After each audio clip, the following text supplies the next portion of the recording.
पाकिस्तान की बात लगने वाली है इससे। पाकिस्तान वालों की चीखें निकली हुई है कि यार पता नहीं हम क्या करेंगे। इजराइल के साथ हमारे रिलेशन अच्छे हैं, स्ट्रॉन्ग हैं, बहुत अच्छे हैं और कुछ ज्यादा ही अच्छे हैं। इजराइल फुली पेनिट्रेट कर चुका हुआ है। इतना भड़क क्यों रहा है भाई? ऐसे लगता है जैसे कि कोई स्ट्रीट डॉग पागल हो गया हो। पाकिस्तान के लिए सूरत हाल निस्बतन ज्यादा चैलेंजिंग समझी जा रही है। अब क्या होने वाला है, कैसे होगा? इस पूरे गेम में भारत अनडिस्प्यूटेड विनर बनने वाला है। पाकिस्तान को इसका नुकसान हो सकता है, क्योंकि नेतन्याहू का जो आउटलुक है इंडिया के लिए और इंडिया का आउटलुक नेतन्याहू के लिए है और इजराइल के लिए है, एक बहुत बड़ी हमारे बीच में म्यूचुअल रिस्पेक्ट है, एक म्यूचुअल सफरिंग भी है जिसमें हम आपस में बॉन्ड करते हैं, और वो है टेररिज्म। कि इजराइल समझता है कि टेररिज्म क्या है, हम सह रहे हैं टेररिज्म क्या है, और जब दो कंट्रीज एक जैसी दुश्मन दैट इज टेररिज्म को फेस करते हैं तो वो एक तरह से नेचुरल एलाई बन जाते हैं, क्योंकि एक दूसरे की तकलीफ उन्हें समझ आती है। अब आगे बात के इंपॉर्टेंस ऑफ द विजिट। इससे बड़ी इंपॉर्टेंस क्या हो सकती है कि पाकिस्तान की आरजू काजमी पूछ रही है कि ये विजिट का क्या होगा।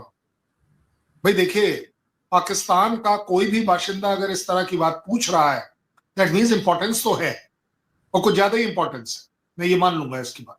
अब सबसे बड़ी इंपॉर्टेंस किस तरह से देखी जा सकती है? कुछ एक मुद्दे ऐसे चल रहे हैं वर्ल्ड में, हमारे बीच में, हमारे अड़ोसियों पड़ोसियों के बीच में, जिसको अगर मैं बिल्कुल सीधी सीधी स्पष्ट लैंग्वेज में, खड़ी लैंग्वेज में, टफ लैंग्वेज में अगर बोलूं,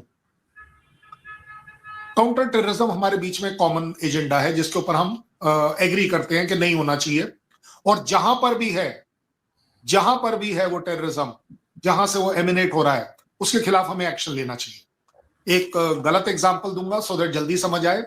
उन्हें लगता है ईरान, उन्होंने ईरान के ऊपर अटैक किया था, हमें लगता है पाकिस्तान, हमने पाकिस्तान के उस टेररिस्ट कैंप के ऊपर अटैक किया था। तो एक ये कॉमनैलिटी हमारे बीच में जरूर है कि यस, टेररिज्म से रिलेटेड। उससे बड़ी एक और चीज है that is called as United States of America. Israel USA का बहुत तगड़ा एलाई है, एकदम से क्लोज है।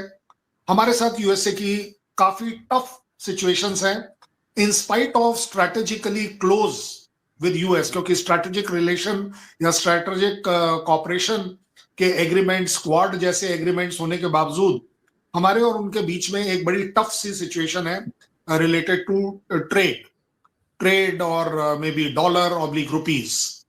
सो हमने ये एक्सपीरियंस किया है कि अगर हमें यूएस के टैरिफ्स से बचना है, या अगर बड़ी लैंग्वेज में बोलूं जीतना है कि हम टैरिफ से जीत पाए, तो हमें फ्री ट्रेड एग्रीमेंट ज्यादा से ज्यादा लोगों के साथ करना पड़े, और उसमें इजराइल भी एक बड़ा अच्छा प्रोस्पेक्टिव है। यूरोपियन यूनियन के साथ पिछले 20 साल की जो चीज नहीं हो पाई वो आप देख रहे हैं कि आपके सामने आ गई, और ये मेरा आकलन नहीं है, यूएस का आकलन है, वहां के कॉमर्स सेक्रेटरी का आकलन है, और उनकी एक्सपेक्टेशन है कि India stands to win, India stands to win in that. मैं कहता हूं नहीं, मैं कहता हूं it is a win win. ऐसा नहीं है कि यूरोप विन नहीं करेगा, यूरोप को भी बहुत कुछ चाहिए, बहुत ज्यादा चीजें चाहिए उसे भी। और सबसे बड़ी बात, यूरोप जिस चीज में जीता है वो ये है कि अगर इंडिया टैरिफ्स के खिलाफ जीत सकता है तो यूरोप के ऊपर इस तरह की ट्रंप की थ्रेट देना कि मैं 10% लगा दूंगा, 20% लगा दूंगा, वो भी इससे जीत पा रहे हैं, और आप देख रहे हैं कि वो टैरिफ्स रुक गए हैं। इसके अलावा हमारे पीपल टू पीपल कांटेक्ट में इजराइल का बहुत ही स्टेबल डेस्टिनेशन है इंडिया, जहां Israelis tourism point of view से बहुत ज्यादा आते हैं। हमारे बीच में एक और जो रिलेशनशिप है वो डिफेंस इक्विपमेंट का है, स्टेट ऑफ आर्ट निश इक्विपमेंट, जो हमें शायद यूएसए से उतनी आसानी से नहीं मिलता, बस उसका इक्विवेलेंट हमको इजराइल से जरूर मिल जाता है। इसके अलावा हम उनके साथ ट्रेड में वृद्धि देख रहे हैं, मतलब बढ़ता हुआ ट्रेड देख रहे हैं। हमारे और उनके बीच में जो कल्चरल रिलेशन है वो भी बड़े अच्छे हैं। अजहर जो उनके एम्बेसडर दिल्ली में हैं, आपने देखा है वो हर बार बढ़ चढ़ के हमारे तो ग्लोबल काउंटर टेररिज्म के जो ऑर्गेनाइजेशन है उसके हर प्रोग्राम में वो एकदम से आ जाते हैं, क्योंकि काउंटर टेररिज्म उनको बड़ा अट्रैक्ट करता है। तो अगर आप देखें, ये एक इंपॉर्टेंट विजिट सिर्फ इंडिया इजराइल के लिए ही नहीं है, ये मुझे लगता है कि इजराइल के लिए इंडिया इस रीजन में भी इंपॉर्टेंट है, क्योंकि अगर उसके डिफरेंसेस लेट से पाकिस्तान के साथ हैं, चाइना के साथ हैं, एक स्टेबिलिटी और एक बेस के तौर पर आप कह लीजिए एक अच्छा एलाई उनके पास इस रीजन में है, तो वो शायद मुझे लगता है इंडिया है। इंडिया एक बहुत बड़ी मार्केट है, ये उनका अपना ट्रेड से रिलेटेड भी इंटरेस्ट है।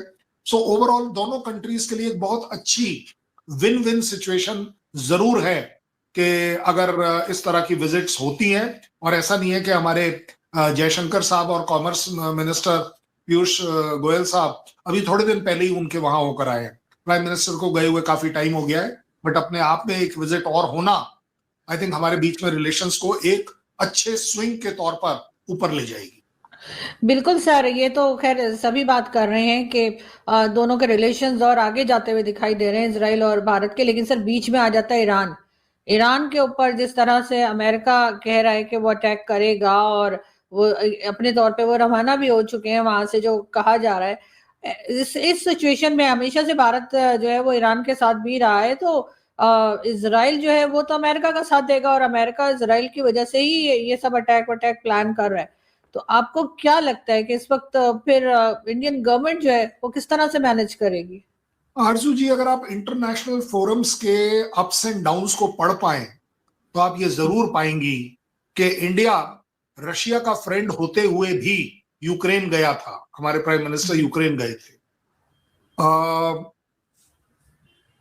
टर्की पाकिस्तान का होते हुए भी इंडिया ने वहां पर भूकंप के टाइम सबसे पहले अपनी डिटैचमेंट्स और स्टेबलाइजेशन के लिए मेडिकल एड भेजी थी, इन स्पाइट ऑफ ट्रीटिंग के शायद अगर पाकिस्तान हमारा दुश्मन है तो अगर उसके साथ कोई भी खड़ा होता है तो वो भी अपने आप में दुश्मन है। चाइना ने पाकिस्तान को हर तरह की मदद दी है और देता चला आ रहा है, इंक्लूडिंग ऑपरेशन सिंदूर में, ऐसा कहा जा रहा है।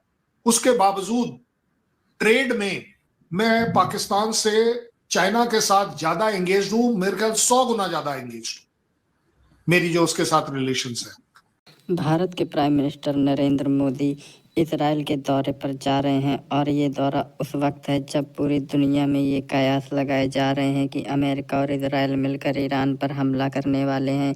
और ये दौरा उस वक्त भी हो रहा है जब डोनाल्ड ट्रंप ने एक बोर्ड ऑफ पीस बनाया है, जिसे गाजा बोर्ड ऑफ पीस कहा जा रहा है, जिसमें दुनिया भर के तमाम देश शामिल किए गए हैं। इसके लिए भारत को भी इनविटेशन आया था इस बोर्ड का मेंबर बनने के लिए, लेकिन भारत ने इससे इनकार कर दिया क्योंकि भारत एक बड़ी शक्ति है और वो किसी भी बोर्ड का मेंबर नहीं बनना चाहता। भारत अगर बोर्ड का मेंबर बनता है तो कहीं ना कहीं ये इसकी शक्ति को अंडरमाइन करता है।